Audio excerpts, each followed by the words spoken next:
જૈનભાઈ, અંધશ્રદ્ધાનો કિસ્સો સામે આવ્યો છે, શું કહેશો, શું વિગત છે? રાજકોટ જિલ્લાના પડદરી ગામની અંદર વિવેકાનંદ વિસ્તારની અંદર માનતાના નામે 2 પશુની પશુ બલિ ચડાવી દીધી છે। જીવ સામે જીવ દેવાની પ્રથાને કારણે આ પરિવારે માનતા રાખી છે, જેમાં ભાઈલાલભાઈ સોલંકી નામના જે ભુવા છે તે 30 વર્ષની અંદર બીજા પાસે માનતા કરાવતા હતા અને ખાસ કરીને પશુ બલિનો આગ્રહ કરતા હતા। અત્યાર સુધીમાં માહિતીના આધારે 700 થી વધુ પશુ બલિ આ ભુવાએ કરી છે। બીજા એમના ભાઈ બીજા છે, બીજા 3 જણાને અત્યારે અટકાયત કરી છે પોલીસે અને એફઆઈઆરની કાર્યવાહી ચાલુ છે।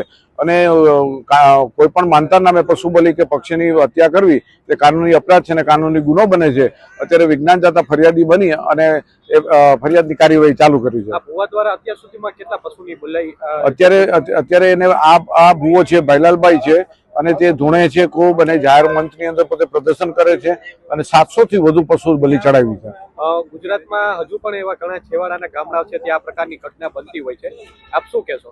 ખાસ કરીને ગુજરાતની અંદર હવે 2-3 જ્ઞાતિઓની અંદર આ કુપ્રથા છે, પશુ બલિની પ્રવર્તે છે અને આપણે 21મી સદીમાં છીએ અને કાયદા પર પ્રતિબંધ છે, છતાં પણ એમ કે ધાર્મિક જગ્યાઓ ઉપર ને એની આડમાં પશુને પણ ધૂણાવવાની કોશિશ કરી અને એની હત્યા કરાવીને એનો પ્રસાદ સામૂહિક રીતે લોકો લેતા હોય છે।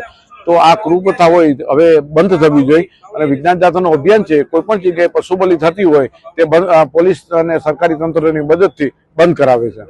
હાલો કહું, મારું નામ લક્ષ્મીબેન છે। બેન, શું કહેશો? આજે અત્યારે પોલીસ આવી હતી અને જે કહેવામાં આવ્યું બલિ ચડાવવામાં આવી હતી અટકાયત? ના સાહેબ, બીજી તો બલિ નથી ચડાવતા, પણ અમે રાખા બાપાની માનતા કરી છે। એક જીનકું હતું એ ના નહીં કઈ, પણ અમે આ રાખા બાપા રહ્યા ને એની માનતા કરી, અમને દુખવણું ઘરમાં થયું હતું તો ઈ અમને વાંઠ ભુજ હોણે આવ્યા ને એમ કહી ગયા આવીને કે મારી માનતા છે તમે દઈ જાઓ, તમારા ઘરમાં સુખ શાંતિ હવે હંધે કરી દઉં કે।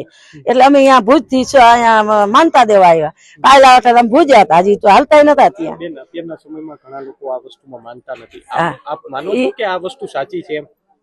માનતા નથી સાહેબ, હવે અમને ખબર નથી પડતી, પણ હવે આ તો ઓશિતાન નું માતાજી અમને રાખો બાપો સપને આવ્યા તો અમારે કરવું પડે, તો એના હિસાબે અમે કર્યું છે।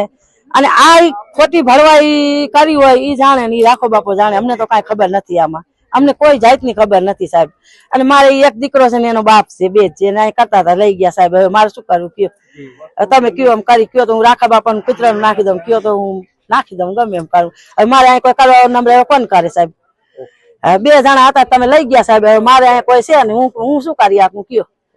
મારો તો પગ ભાંગી ગયો છે એટલે મેં માનતા કરી હતી, એ પગ ભાંગી ગયો એટલે મેં માનતા કરી, તમે અટાણે સોડી મૂકો તો સાહેબ અમે તમે કયો એમ કરી નાખશું, બીજું શું કરવું?